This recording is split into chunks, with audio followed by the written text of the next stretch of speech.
Hello world, Lee from Beach City, your entrepreneurial lifestyle channel, coming to you live from Sunnyvale in California, Silicon Valley, and I'm here with a fascinating man, Philip Engelhardt of PhilQuo. Thank you very much for joining us, Philip. Great pleasure to be with you, especially here. Yeah. And knowing that you came all the way from down under to be with us, and that your colleague is From New like York. me, New York. Yeah. So a shout out to the Big Apple, Yeah. and a bonjour to my friend standing over here from Paris. So we have a lot in common altogether. Yeah, But the fantastic. common thread here, Yeah. technology. Technology. Why did you see all of those big logos in the lobby of Plug and Play? Why are all those big names here? Yeah. To meet the entrepreneurs. So if you got any entrepreneurs looking in, Yeah. they need to know that they are the center of the universe Yeah. in a place like this. They certainly are. Without entrepreneurs, there'd be no Silicon Valley. We'd still be growing apricots and prunes, right? So now I've been doing this for a little bit of time. So you can tell, right? I can tell, and I want to go back to 1975. So tell us about 1975, 6 years before the PC. What were you doing? I just knew that technology was something that really interested me, even though I was in finance at the time. But out of school with just enough knowledge to be dangerous, and I had an IBM mini computer at home. And I was doing basic programming, Yep. which was easy enough, right, to Yeah, get right. through. Yeah.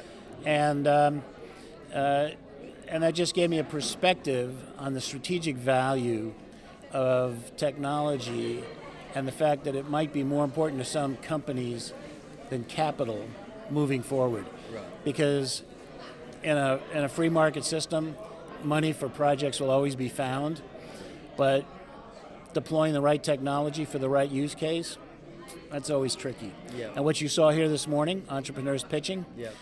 for them to find the right product market fit is a real challenge. Yes.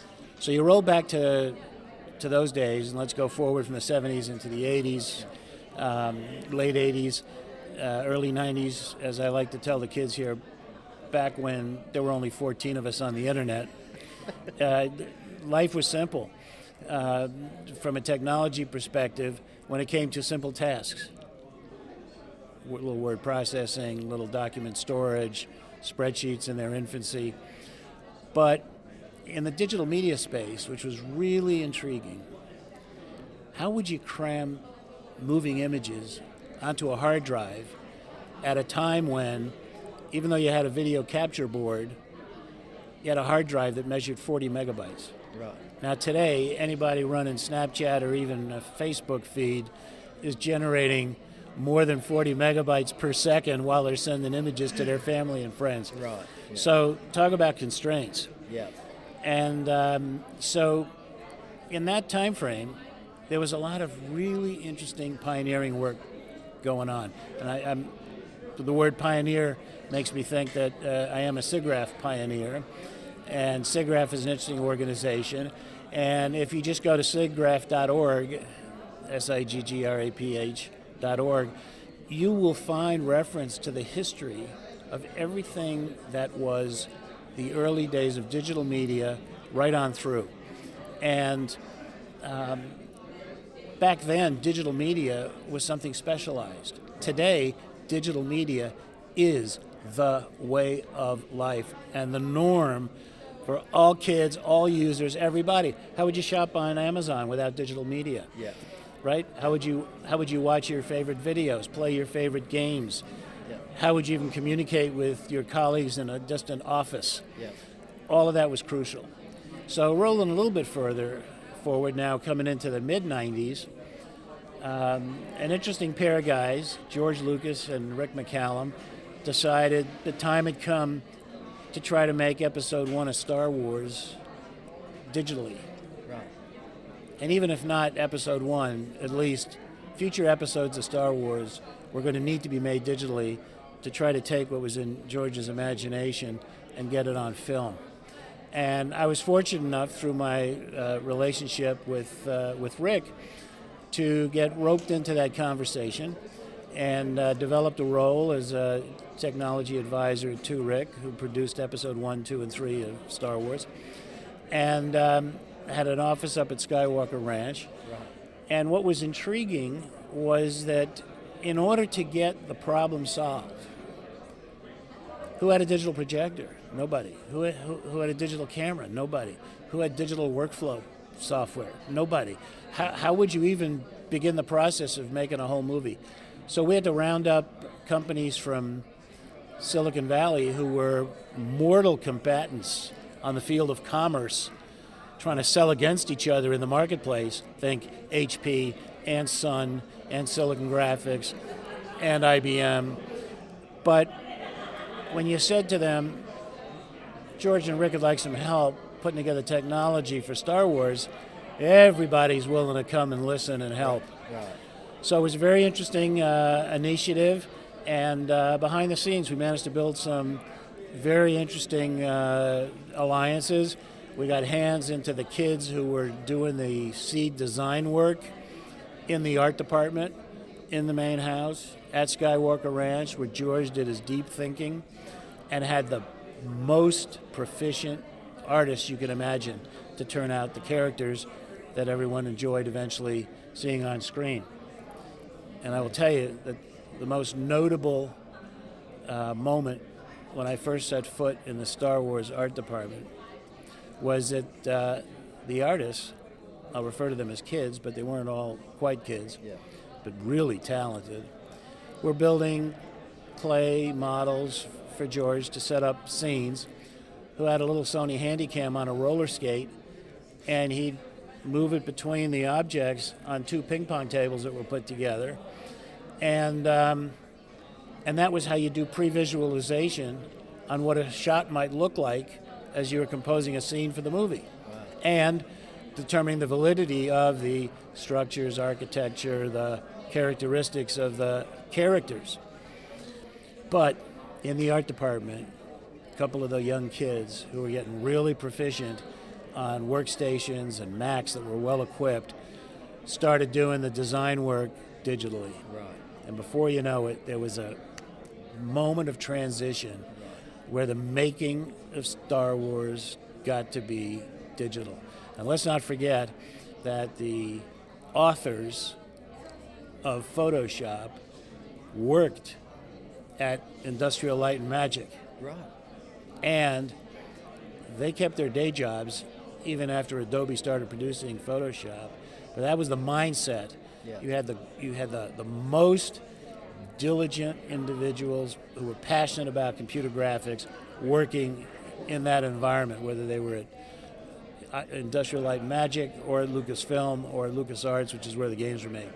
An astounding collection of brilliant, and to this day, and happy to find them in the hands of Disney, which is one of the great entertainment powerhouses of all time, in the hands of Bob Iger, one of the great CEOs of all time. Yeah. So happy ending for them, and the end isn't even here yet. So many more to come. Fantastic. So that was exciting. And what was interesting was that you found best of breed, of course, wanting to come and demonstrate technology for Rick and his team to present to George as a solution for motion capture, for animation, for background plates, for shots, whatever the case may be. Yeah. So a very exciting time.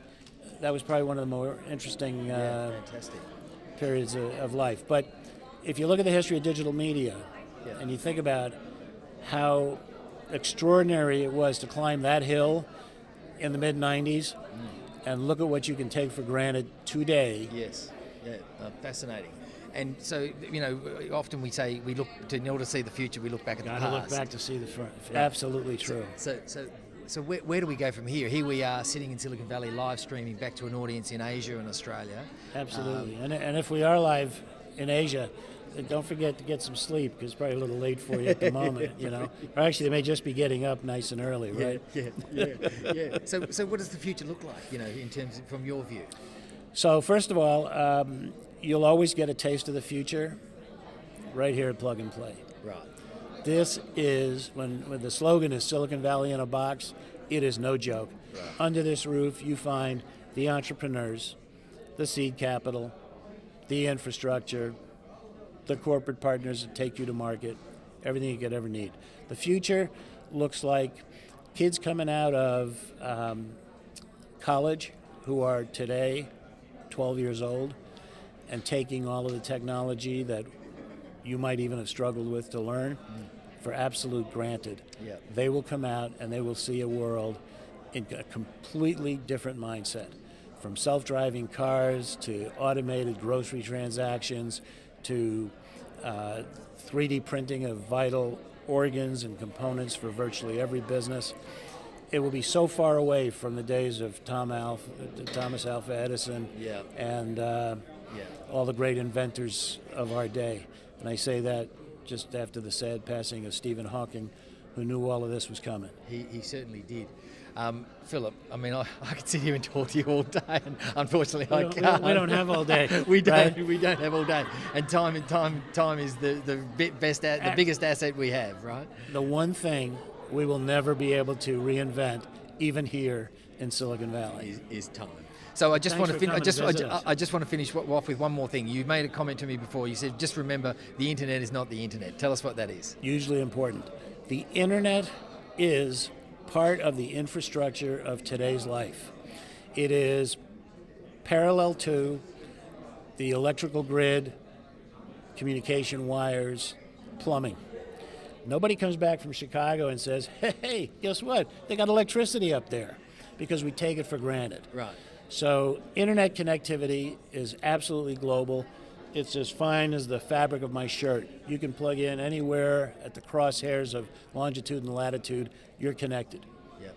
What's exciting, what's new, what's different, what's ever evolving is the web. And the web rides over the internet's infrastructure to bring you the inventions that you see, whether it's shopping on Amazon, talking to your friends. Yep. That's the web. Right. Thank you, Mark Andreessen, and a handful of others. Right. Without a browser, we'd never even know how to find each other. Yeah. Fascinating, Philip. Appreciate your time. Thank you very much. It's Great been a pleasure. Thanks for talking coming to with see you. us, and come back to Plug and Play soon and often. We will be coming back soon and often. Don't you worry about that. And don't forget to watch us at Beach City Life on Facebook and look us up on YouTube, Beach City. And don't forget to bring your friend behind the camera. My friend behind the camera will be here. Thank you, Philip. Good to see you. Excellent, mate. That's fantastic.